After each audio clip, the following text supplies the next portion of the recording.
Ted Cruz was recently interrupted by a protester at a rally in Indiana. I've got some video on that. Let's watch. And when we do that... All right, apparently there's a young man who's having some problems. Thank you, son. Children should actually speak with respect. Imagine what a different world it would be if someone had told Donald Trump that years ago. You know, in my household, when a child behaves that way, they get a spanking. Yes, because inflicting violence on people who disagree with me is awesome. Yes. I demand your respect because I am Ted Cruz. Hey, Ted, shut the fuck up. Yeah, that's what I have to say to you. And also, you suck. Now, to those of you who are wondering, yes, I was spanked as a child, by the way. Physical violence does not earn you respect. That's the lesson I learned from this. What it does is that it either makes your child fear you, or it makes people want to become more rebellious. You can guess which one I am and which one Ted Cruz is. But see, these people in the crowd and Ted Cruz, they're nothing but authoritarians, man. They love the idea of instilling respect into someone with their fists. They can't wait to hit people. But here's the thing, right? Ted Cruz talks about respect. Well, where was that same respect for an authority figure when Representative Joe Wilson yelled out, "You lie," at President Obama during one of his speeches? I wonder if those same people cheered Joe Wilson on.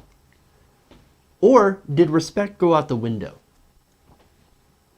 I guess you don't have to respect the black man. You just have to respect Ted Cruz. But it's different, Jeff. It's different, you say. Because he's a young person. You know you need to respect your elders. Well, I gotta ask, why the hell should we? Why should we respect our elders, especially if they're grifters like Ted Cruz? Slimy, creepy grifters like Ted Cruz. Here's an idea.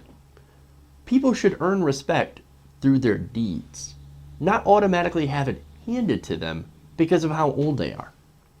You see, there was a time when politicians actually did earn respect through their deeds. But that's not the case anymore. Especially now, since getting elected is pretty much about how many people you beg for money. But see, having respect for someone also doesn't mean that you can't challenge them on their ideas and their views, especially when you know they're flat out wrong. I mean, that's common sense. And here's the other thing. Being older than someone doesn't mean you're automatically smarter or you're better. And I, for one, am tired of people saying that we should respect our elders because. Well, why? Why? Are you actually more alerted? If you know something more about a certain subject, then I will respect your opinion on it. But if you don't, if you're talking out of your ass, then I shouldn't have to respect you or your opinion just because you're older than I am. That's ridiculous. Respect is earned by what you know and how you treat other people. Now, I'm not saying that this kid was right to yell out, "You suck," during a rally. I'm not saying he's wrong either. What I am saying is that physical violence and the threat of violence in order to instill respect on younger people is not only wrong, but it also doesn't work the way that you think it does. It turns out that it's just easier to hit someone than it is to teach boundaries, respect, understanding, and empathy through nonviolent means.